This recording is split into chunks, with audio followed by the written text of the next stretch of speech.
आला कमान क्या होती है और एक पद क्या होता है। आज एक सैनिक बता रहा आपको, मेरे देशवासियों को, कि एक पद और एक कमान ये क्या होती है। इसके ऊपर मैंने गहन अध्ययन नहीं किया, इनको हमने देखा है। प्रूफ के साथ में बताएंगे आपको, इसको समझाएंगे कि ये दुनिया समझे तो सही। फिर इस पे बहस और क्रिटिसाइज और फिर कर लो, कोई करे वो देख लेंगे उस क्रिटिसाइज वाले को। एक यूनिट में मेरा ट्रांसफ़र हो जाता है, हजरत अली, मुन्ना खान और वीरेंद्र सिंह, 3 आदमी हम चले जाते हैं। मैंने पहले भी उसका थोड़ा बहुत जिक्र किया है। और हमारी एंट्री फीस हम जाते हैं, मतलब पेश किया जाता है आला कमान के पास में कि ये नए नेता आए हैं, ये नए नेता आए हैं एडमिशन लेने के लिए हमारे अंदर। और हम वो वर्दियाँ उतार के फिर हमारा इंटरव्यू हो जाता है और फिर हम लंगर में खाना खाने के लिए जाते हैं। 2-2:30 बज रहा है, आला कमान से टक्कर लेते हुए। उस आला कमान की बताएंगे कि वो आला कमान क्या क्या होता है।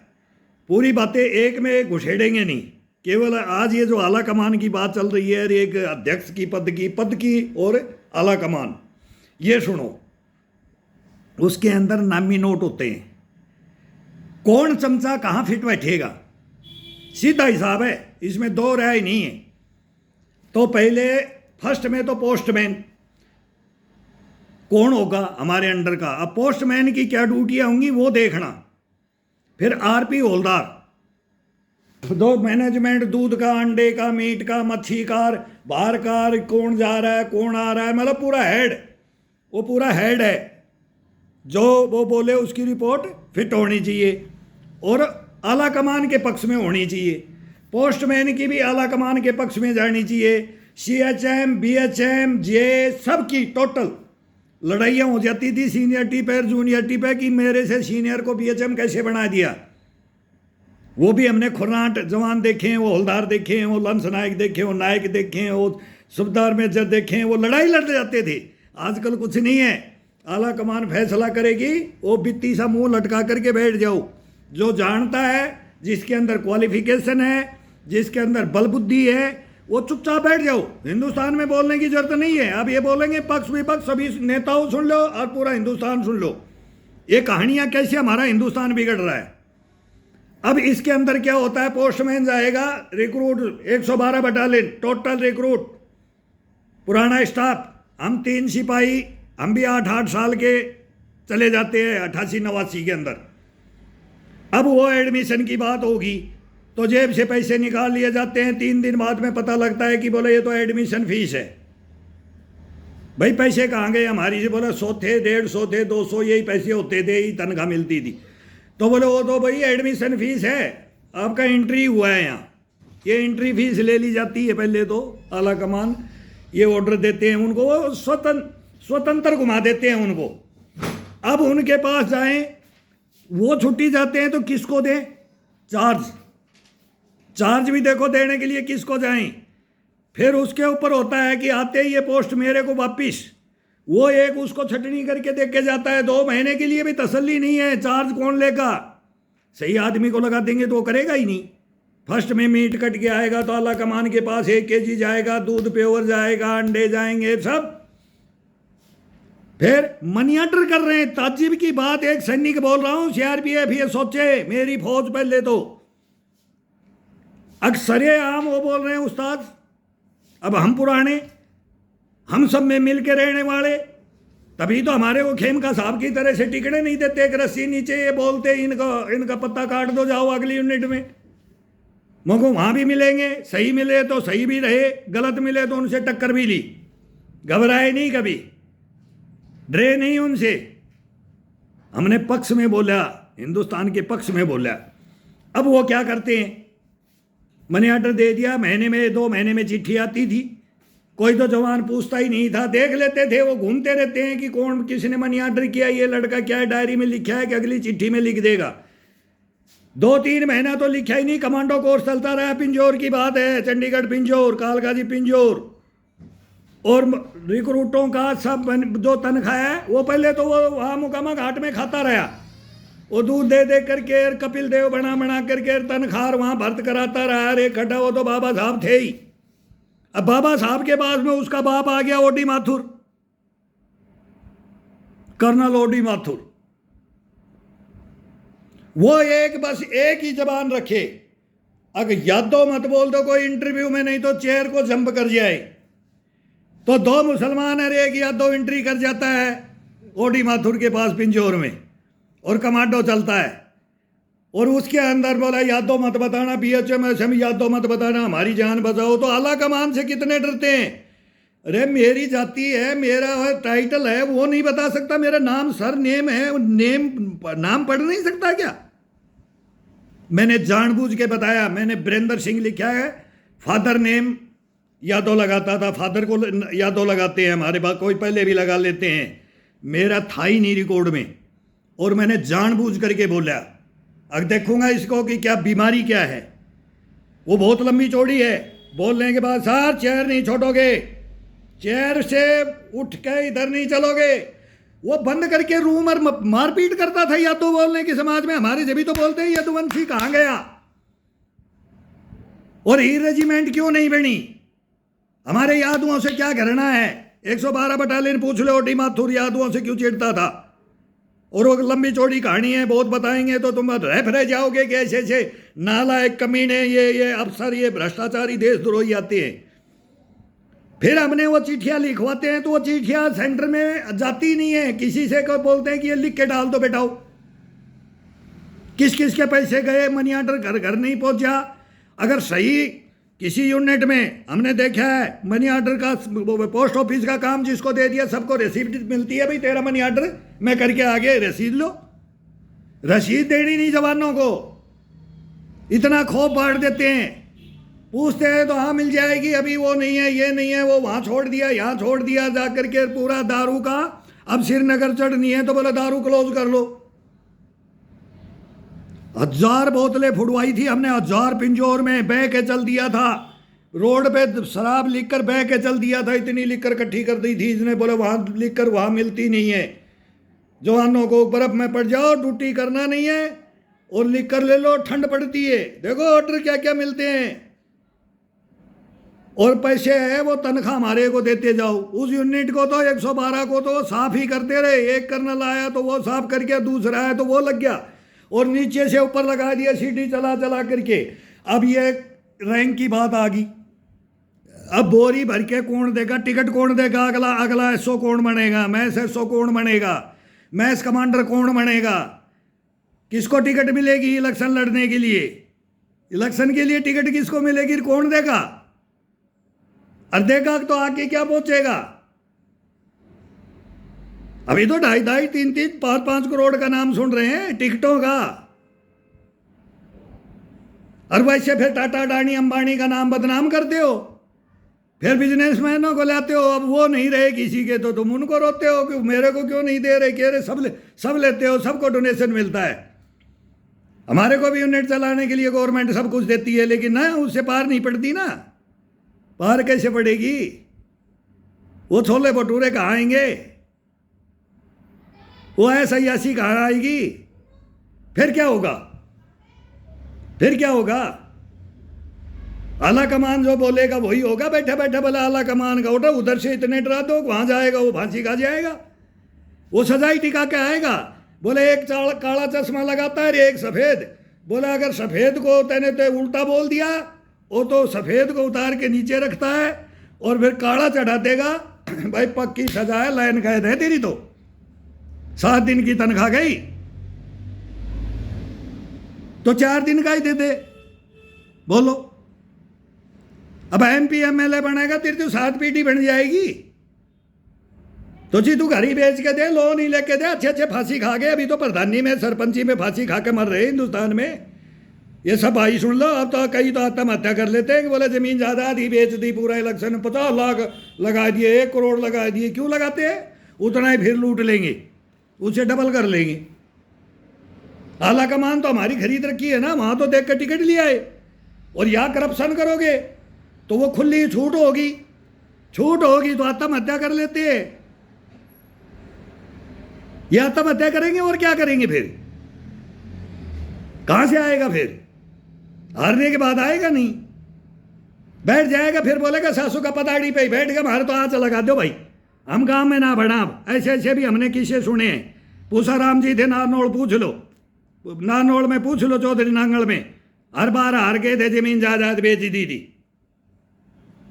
हमारे रिलेटिव के पास में बैठने वाले हैं, जब हम नौकरी भी नहीं लगे थे, उस जमाने की बात है, कुछ नहीं पता था। एक लड़की आ गई, कोई बोले बोले जाति का नाम लेकर के भाई ट्रांसफर करा दो, तो उसने बोला हाँ, अरे सुसरी ने क्या चाहिए क्या कहिए, वो गाली दे के बोलता था। तो बोले बाबूजी मैं ट्रांसफर करवा दो, तो फिर वो जाने बोले जा हो जाएगा। बोले अरे नहीं, सासू के ने क्या कर दो, टर्मिनेट, वो बर्खास्त कर दी। लेटर पकड़ा, फिर दोबारा आई, ये नेताओं के काम है। फिर पकड़ा, बोले बाबूजी, बोले अरे फिर आ गई, फिर रोना आ गई, कैसे के बाद से कि पेट में दर्द से। बोले क्या चाहती है बोल। बोले बाबूजी पूछो। बोले मैं जैसी थी ना वैसी ही कर दो मन तो। अरे बोले जैसी थी ऐसी ही कर दो निराण ने। अरे ये बोल हुए, पता कुछ है नहीं, नेता बन रहे। बोले अब ये बनेगा और वो बनेगा, वो कोई भी बनो, कोई भी बनो। अब बोलेंगे कि नड्डा जी है बीजेपी में, अब तभी तो कांग्रेस ही इसको बीजेपी को बदनाम करती है। भाई करेगी, जिसका राज होता है उसको धन भी ज्यादा मिलता है, जिसकी चलती है ना उसी के पास धन होता है, ये तो सर्वविदित है। आपकी चल रही थी तो सबसे बड़ी पार्टी धनाढ्य में कांग्रेस थी, अब बीजेपी चला गया। अब ममता आएगी, केजरीवाल आएगा, लालू आएगा, इनके पास धनों की कमी है क्या? लेकिन ये और चांद तारे सूरज तोड़ने जाते हैं। फिर यहाँ तसल्ली नहीं है। नेतागिरी थोड़ी है, नेतागिरी नहीं है। वो नेतागिरी का कोई मतलब ही नहीं। एक दूसरे को बेवकूफ बना के नेतागिरी के चक्कर में पड़ गए। अब ये नेतागिरी नहीं मानते हम।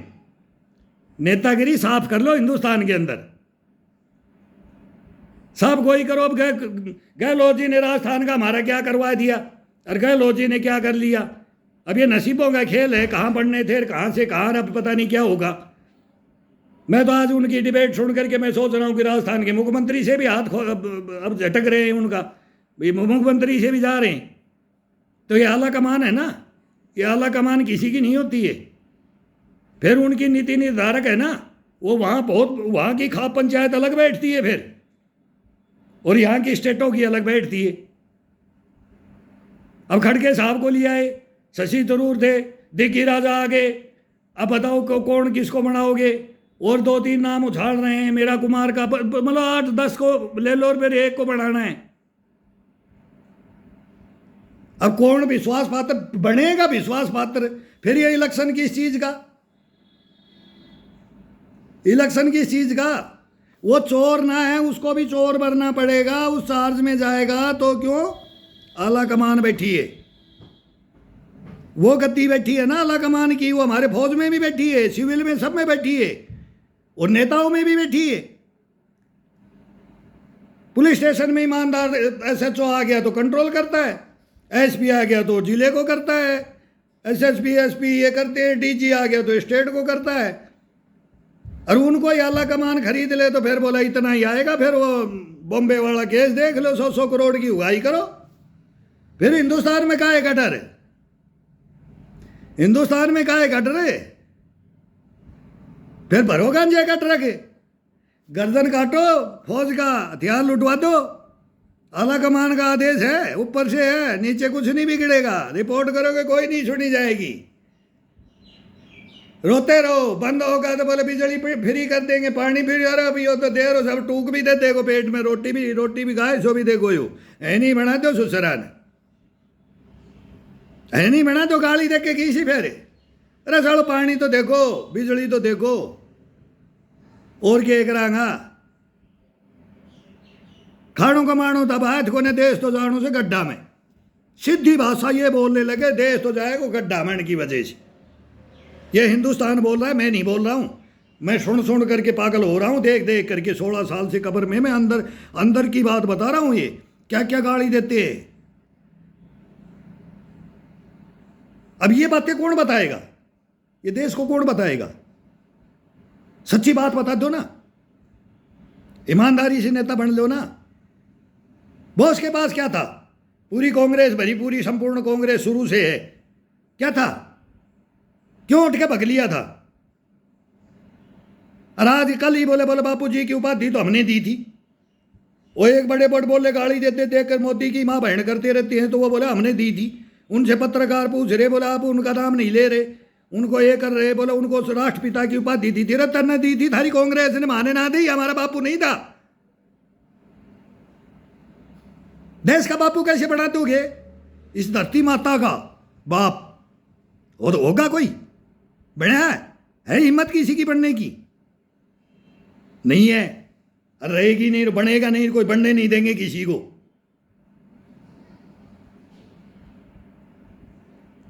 और क्या हुआ फिर? बॉस कहां चढ़ा? आज हर मानस पटल पे है वो, लेकिन गद्दारों ने नाम लेना ही छोड़ दिया। उसको तो मिट्टी में मिला, उनको यही नहीं पता करने दिया कि बोला ब्लैंक चेक ले जाओ और इनकी बेटी से साइन करा लो, डीएनए कराया तब भी वही बात आई। फिर बाद में बोला ये अब तो उगड़ेगा तो ब्लैंक चेक लेकर के हमारे राष्ट्रपति तक गए हैं। राष्ट्रपति हिंदुस्तान का राष्ट्रपति गया है। अगर आप तो पैसा भर दो और केवल ये बोल दो कि ये नेताजी की अर्थियां हैं, यहां ये बंद कर दो, ये जांच आयोग बंद कर दो, पैसे ले लो, पैसे खरीदते हैं, पैसों में बिक रहा है, सब कुछ बिक रहा है। क्या जमीर, क्या इंसानियत रहेगी रे? क्या सच्चे मन से हिंदुस्तान को कौन क्या करेगा रे तुम्हारे कर्म देख करके? ये मेरा हिंदुस्तान बनाने के लिए लड़े थे क्रांतिकारी। कौन था क्रांतिकारी? कौन था आजादी दिलाने वाला? कौन है ये गाली देने वाले? एक नाम पकड़ के बैठे, गांधी गांधी गांधी। क्या था गांधी? अरे बड़े बुढ़ों के पूछोगे क्या था गांधी? वो महान आत्मा थी, उनको वशीभूत कर लिया था और वो चाहते यही थे।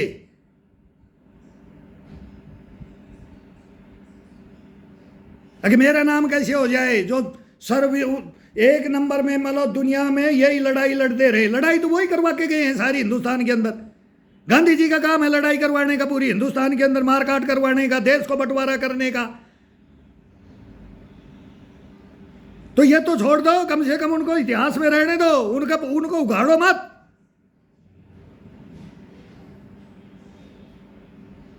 बाकी को तुम जो हीरो थे उनको तो कब्र में डाल रहे हो, और जो जीरो थे किसमें? आजादी में। एक थप्पड़ खा के दूसरा खाने के लिए बोले आजादी नहीं मिलेगी। नो, सुभाष चंद्र बोस ने इसीलिए बापूजी की उपाधि दी थी कि बापूजी तू इन्हीं का बापूजी बन के रहे, और ये देश का बन के रहे। मैं तो सबका बापूजी बनूंगा, सबका, पूरे वर्ल्ड का बापूजी बनूंगा, पूरी दुनिया का। और जब ठोक के बोला ठोक बजा के आजादी लूंगा, ऐसी आजादी नहीं मिलेगी बापूजी। ये आज हम भी बोल देते हैं, आपको भी बोल रहे, नेताओं अभिनेताओं, फौजी की सुन लो, मेरे काकाओ, बाबाओ, बाबूजियो, ताऊ चाचाओ, लेकिन बाप नहीं हो। जो बाप बनाया ना गांधी को, बापूजी, बाबा, ये शब्द, और उसी पद को सुशोभित राष्ट्रपिता करके, राष्ट्रपत्नी करके ये डायलॉग मारते हो। इसका तो अंतर मालूम है, घर में भी पत्नी रहती है जी, तो अंग्रेज हो जी, फारसी पढ़े हो जी, फ्रेंच पढ़े हो, कुछ भी भाषा है, उर्दू कुछ भी पढ़े हो, लेकिन ये कैसे क्यों बोला जाता है? ये जानबूझ के बोला जाता है, चिढ़ाने के लिए बोला जाता है। तो चिढ़ाओगे तो चिढ़ोगे भी, भिड़ोगे तो भिड़ाओगे भी, भिड़ाओगे तो तुमको भी भिड़ना पड़ेगा, तब सच्चाई निकलेगी हिंदुस्तान के सामने। अब उन पीढ़ियों का तो हम आंखों देखी, गांधी जी को तो बकरी कहा करते थे, अब वो बीच में जोड़ लो ना, खालिस्तान, बकरी कहते थे था। बोलो किसी ने किसको इसको पता है? कर लो गांव में पता, कर लो, आज भी कर लो।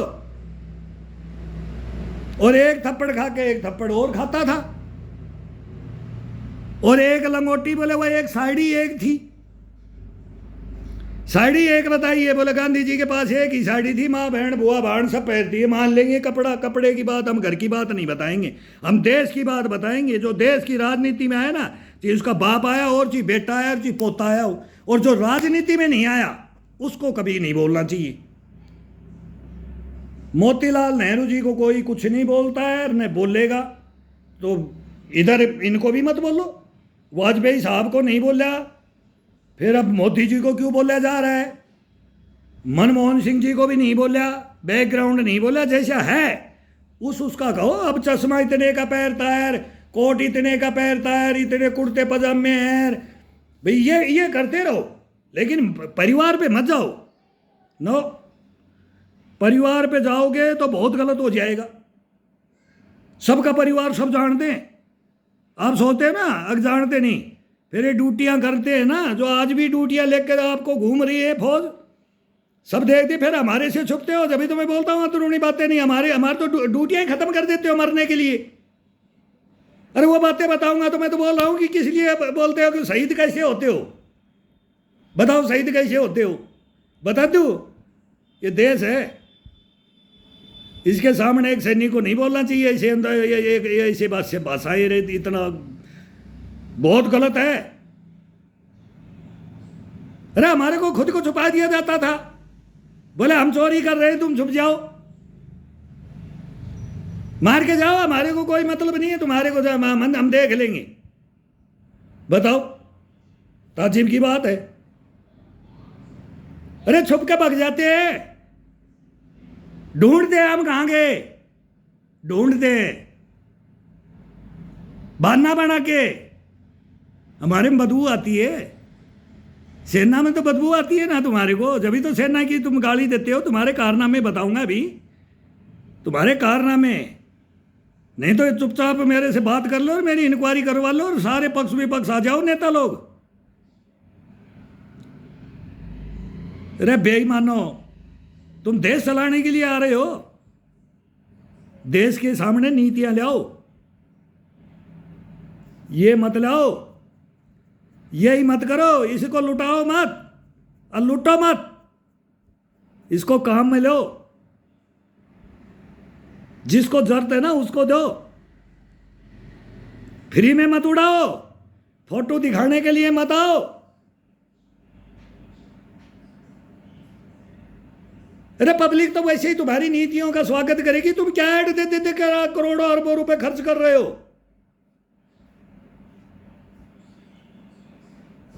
कर लो एक एक जिले में जाकर के मीटिंग, एक लेक्चर दे दो, तुम्हारी नीतियों को हम देख लेंगे कौन सी नीति बढ़िया है, वो नहीं है।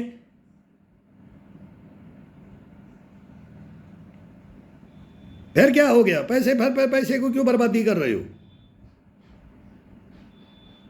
मत करो, देश को देख लो, नहीं तो देश तुम्हारे को देखेगा। सच बता रहा हूं, तुम्हारे को देखेगा, अब हिंदुस्तान तुम्हारे को देखेगा।